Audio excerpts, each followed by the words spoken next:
Good morning students, this is the 14th chapter British period in India.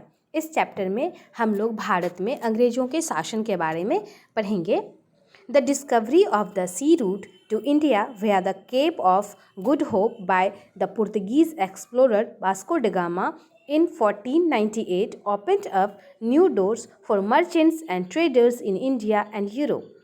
और Vasco da gamma ने जब भारत के लिए समुद्री रूट का जब पता लगाया 1498 ईस्वी में, तब यानी कि यूरोपियन कंट्रीज़ जो थे, यानी कि यूरोप से भारत के बीच व्यापार का एक नया दरवाज़ा खुला, ये कह सकते हैं। क्योंकि इसके माध्यम से क्या हुआ कि trade between India and European countries like the Netherlands, France and Great Britain flourished and each country establish their trading companies in India.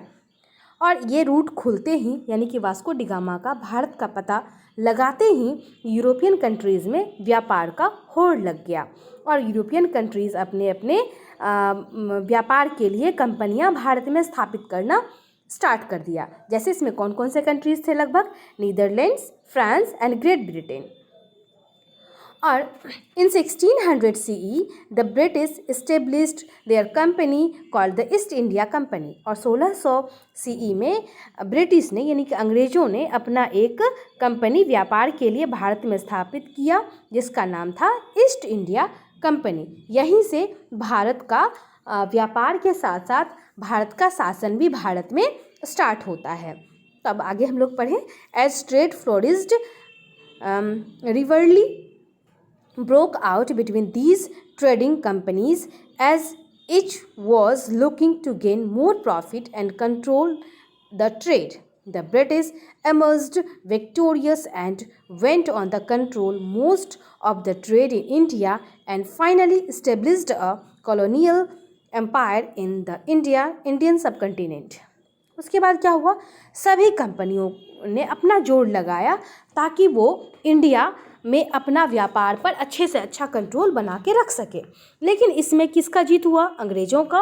और अंग्रेज़ ने इंडिया के साथ साथ इंडियन सब कंटिनेंट के बिजनेस पर भी, व्यापार पर भी अपना अधिकार जमा लिया, यानी कि बिल्कुल अपना कंट्रोल बना लिया। तो battle of Plassey and battle of Buxar. अब हम लोग पढ़ेंगे कि बैटल ऑफ पलासी के बारे में और battle of Buxar. Battle means क्या होता है? युद्ध। पलासी का युद्ध और बक्सर के युद्ध के बारे में पढ़ेंगे। The British first arrived in Surat in Gujarat and started trading cloth and spices. सबसे पहले ब्रिटिश सूरत में आए, और सूरत कहाँ है? गुजरात में है। और उन्होंने वहाँ कपड़े और मसालों का व्यापार करना स्टार्ट किया। Gradually they established trading centres in Bombay, now Mumbai. और उसके बाद धीरे धीरे उन्होंने अपना व्यापार बढ़ाया और मुंबई में भी अपना व्यापार स्थापित किया। तो मुंबई पहले जिसका नाम बॉम्बे था और अब उसका नाम मुंबई हो गया है, ये हम सभी जानते हैं। और कहाँ? मद्रास में, जिसका कि अब नाम क्या है? चेन्नई है। And got permission from the Mughal ruler to conduct trade in Bengal too. और उन्होंने मुगल रूलर से परमिशन लिया ताकि वो बंगाल में भी व्यापार कर सके। Since no permission was taken from Siraj-ud-Daulah the then nawab of Bengal. और लेकिन जबकि चूँकि तभी सिराजुद्दौला थे बंगाल के नवाब, और उन्होंने इसका परमिशन नहीं दिया। और परमिशन नहीं देने के कारण क्या हुआ कि बैटल ऑफ पलासी का युद्ध हुआ। The Battle of Plassey took place in 1757 between the Nawab's army and the British। किसके किसके बीच हुआ ये युद्ध? ये युद्ध हुआ ब्रिटिश और नवाब के बीच। और ये युद्ध हुआ था कब? 1757 में। The British were able to consolidate themselves in Bengal by removing Sirajuddaulah and making Mir Jafar a puppet of the British the nawab. और तब अंग्रेज सक्षम थे कि सिराजुद्दौला को नवाब के पद से हटाकर मीर जाफ़र को नवाब बना दे। और मीर जाफ़र जो कि अंग्रेज का एक कठपुतली की तरह काम करता। और कठपुतली का मतलब तो आप समझते होंगे, कठपुतली मतलब क्या होता है कि हम उसको अपने इशारे पर नचा सकें। Discontented with the misuse of power by the British, the combined armies of the Nawabs of Bengal and Awadh and the Mughal Emperor faced the British forces in 1764 at the Battle of Buxar. The British won and gained the right to collect revenue in Bengal. This laid the foundation of British rule in India. अब उसके बाद क्या होता है कि जैसा कि इसके पहले ही यहाँ पर थोड़ा सा समझने की ज़रूरत है। अब अंग्रेज़ों को भारत में करना था शासन, और उसने बंगाल में शासन करने के लिए, बंगाल पर कंट्रोल करने के लिए उसने मीर जाफ़र को बना दिया वहाँ का नवाब। अब वो जो कि अंग्रेज़ों के हिसाब से काम करेगा। तो लेकिन अब जो है एक विद्रोह जैसा हो गया कि यानी कि असंतुष्टता का भावना लोगों में पनप गया। अब जो है कंबाइंड आर्मी यानी कि एक साथ मिलकर, जैसे कि नवाब के आर्मीज़ और अवध के और मुग़ल एम्पायर के आर्मीज़, और इन सब का फिर से एक युद्ध होता है अंग्रेज़ों के साथ, जो कि 1764 में, जिस युद्ध का नाम है बैटल ऑफ बक्सर।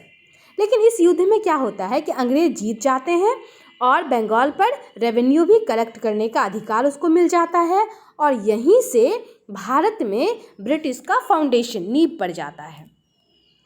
अब हम लोग पढ़ेंगे डिसकंटेंट अगेंस्ट ब्रिटिश रूल। इसको पढ़ने से पहले यहाँ पर एक फैक्ट क्वेस्ट है, इसके बारे में जानें। Robert Clives was a British military officer who led the British army at the battle of Plassey. Robert Clives British military officer थे who led the British army at the battle of Plassey, ठीक है, जिन्होंने नेतृत्व किया था ब्रिटिश आर्मी का प्लासी के युद्ध में। अब हम लोग यहाँ पढ़ेंगे discontent against British rule. British अंग्रेजी शासन के विरुद्ध लोगों के मन में जो असंतुष्टता का भावना हुआ वो क्या था। As soon as the East India Company gained control over India they started exploiting the people. अब क्या होता है कि इतनी जल्दी से जल्दी ईस्ट इंडिया कंपनी ने इंडिया पर पूरा कंट्रोल प्राप्त कर लिया, और अब जो है अंग्रेज क्या करने लगे, लोगों को एक्सप्लोर करने लगे। They force farmers to grow cash crops like indigo and cotton in place of food crops. अब अंग्रेज क्या करने लगे कि फार्मर्स पर, किसानों पर अपना दबाव बनाने लगे कि तुम लोग क्या कर सकते हो, सिर्फ कैश क्रॉप्स ही उपजा सकते हो, ठीक है, जैसे कि इंडिगो, कॉटन और फूड क्रॉप्स नहीं उपजा सकते, यानी कि धान, गेहूं जो होता है फूड ग्रेन्स, इसकी खेती नहीं कर सकते। आपको क्या करना है, सिर्फ कैश क्रॉप्स का ही खेती करना है। They bought these crops at really low prices and send them to be used as raw materials in the British factories. और जब फार्मर उसको उगा लेते थे तो अंग्रेज उसको बहुत ही कम, लो प्राइसेस में, बहुत कम मूल्य देकर उसको खरीद कर कच्चे माल के तहत उसे ब्रिटिश फैक्ट्रीज में भेज देते थे ताकि वहाँ से उसे प्रोडक्ट बनाया जा सके। Indians were not permitted to open mills and factories. और भारतीयों को बिल्कुल परमिशन नहीं था कि वो भारत में ही अपना कोई मिल या फैक्ट्री खोल सके, लगा सके, ऐसा परमिशन नहीं था। तो अंग्रेज क्या करते थे, यानी कि कैश क्रॉप्स उपजावाते थे किसानों से और उसे कम प्राइस में खरीद कर ब्रिटिश फैक्ट्रीज में भेज देते थे।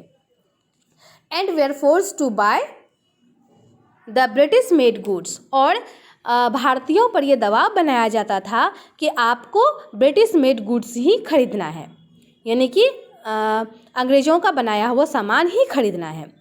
As a result Indian weavers and craftsman were unable to sell their handicrafts.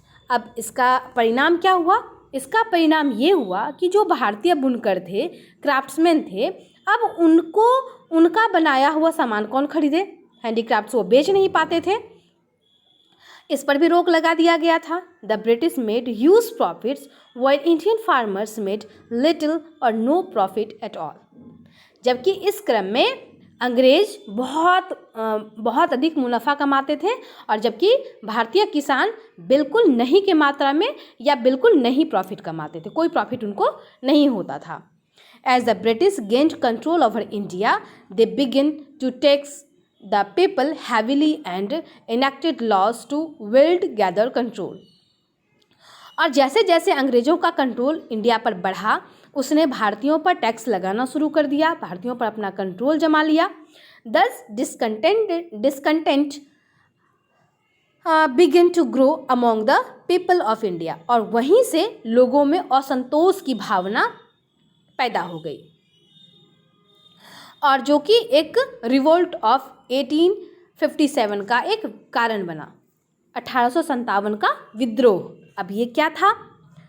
और इसमें एक बहुत ही बड़ा नाम आता है 1857 के विद्रोह में, मंगल पांडे का, जिसका कि नाम इस चैप्टर में आई थिंक नहीं है, लेकिन मैं बता दूं कि मंगल पांडे का बहुत ही गहरा नाता है इस रिवॉल्ट से, क्योंकि वही इसके मतलब जनक कहे जाते हैं, रिवॉल्ट ऑफ 1857 के. As a result of their growing discontent, the people of India decided to revolt against the British. This rebellion is called the Revolt of 1857. और लोगों में इतना असंतोष का भावना जगा जो कि लोगों में विद्रोह पैदा कर दिया, और उसी विद्रोह को जो अंग्रेज़ों के विरुद्ध था उसका नाम पड़ा revolt of 1857. The revolt was started by the Indian soldiers. ये इंडियन सोल्जर्स के द्वारा स्टार्ट किया गया था, और इंडियन सोल्जर्स जिसमें कि एक नाम मंगल पांडे का भी है, also known as sepoys, serving in the British army at Meerut. The Indian leaders who took part in the revolt were. अब जो इंडियन कुछ लीडर्स थे जिन्होंने किसमें पार्ट लिया, उनका नाम है कुछ ऐसे, जैसे रानी लक्ष्मीबाई अब झांसी की रानी लक्ष्मीबाई, नाना साहेब, तात्या टोपे इन कानपुर, बेगम हजरत महल इन अवध, और है मौलवी अहमदुल्ला राव तुलाराम एंड कुंवर सिंह. ये सभी नाम हैं कुछ इंडियन लीडर्स के जिन्होंने इसमें बढ़ चढ़ कर अपना हिस्सा लिया. With in a year the British succeeded in crushing the revolt. और कुछ साल के बाद अंग्रेज इसमें सफल रहे ताकि इस रिवोल्ट को वो क्या कर सके, क्रश कर सके, मतलब ख़त्म कर सके. ख़त्म करने में कामयाब हो गए. लेकिन the revolt brought about several changes. लेकिन वो रिवोल्ट जो था, विद्रोह जो था, बहुत सारे चेंजेस लेके आया, कुछ बदलाव लेकर के आया. अब वो बदलाव क्या था? The British government took control over the administration of the country के बिल्कुल पूरा एडमिनिस्ट्रेशन में, यानी कि पूरे सरकार में जो कंट्रोल था वो अंग्रेज़ों का ही था. और bringing the rule of the East India Company to an end. और उसके बाद क्या हुआ? ईस्ट इंडिया कंपनी का वहीं पर समापन हो गया. Queen Victoria became the empress of India and she appointed अब यहाँ viceroy to rule over India on her behalf. और इस रिवॉल्ट के बाद ईस्ट इंडिया कंपनी का समापन हो गया, और क्वीन विक्टोरिया वो भारत की नई एम्प्रेस बनी, यानी कि एम्पायर्ड की जो क्या कहें एम्पायर्ड बनी. और उन्होंने यहाँ पर अपना एक वाइसराय को अपॉइंट किया, और जो कि उसी के क्वीन विक्टोरिया के बिहाफ में काम करता था, भारत पर शासन करता था. अब उसके बाद होता है spread of new ideas and social reforms. The educated Indians work toward social reformers like Raja Ram Mohan Roy, Ishwar Chandra Vidyasagar, Maharshi Debendranath Tagore and Dayanand Saraswati all raised their voices against various social evils like child marriage, caste system, female infanticide and sati.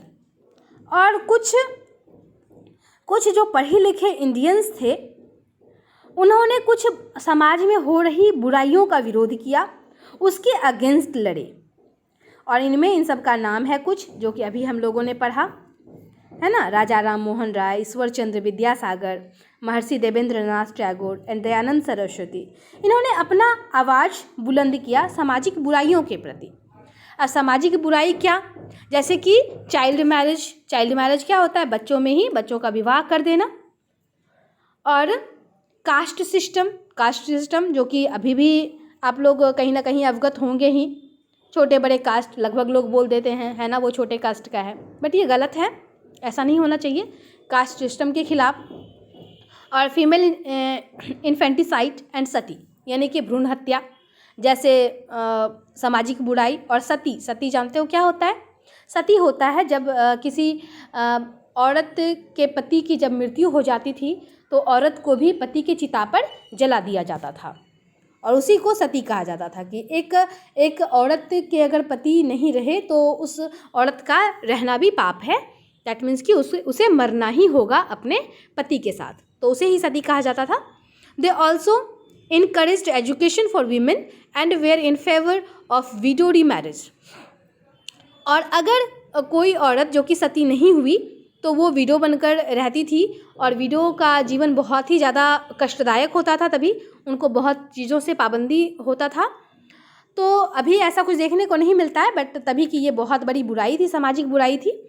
तो उन लोगों ने महिलाओं के education पर भी ध्यान दिया, और उन लोगों ने फेवर किया कि विधवाओं का पुनर्विवाह भी कराया जाए। अब हम लोग पढ़ेंगे इंडियन नेशनल कांग्रेस की स्थापना के बारे में। The people understood that the British were not interested in developing the nation but in accumulating riches for themselves. लोग अब तक में समझ चुके थे कि अंग्रेज जो है वो हमारे देश का कोई भी भला नहीं चाहता है, हमारे देश के डेवलपमेंट में कोई इंटरेस्ट उसका है नहीं, वो बस अपना प्रॉफिट चाहते हैं, है ना, सिर्फ अपना प्रॉफिट कमाना चाहते हैं।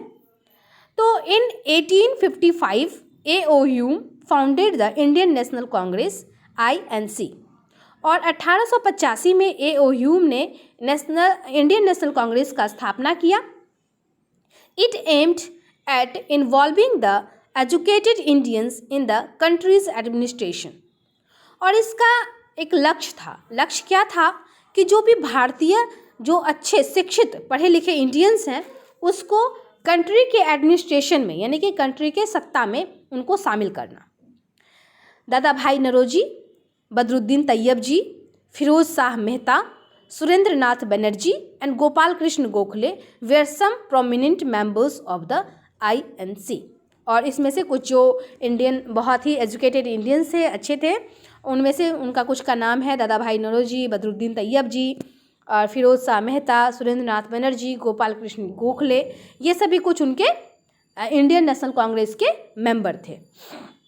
मेंबर बनाए गए।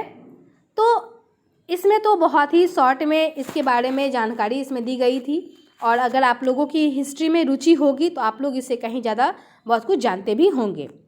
तो फिर भी हम लोग रिकॉल करें, इसमें हम लोगों ने इसमें क्या पढ़ा। 1498 में discovery of sea route to India आने का, समुद्री रास्ते का पता लगा। कब?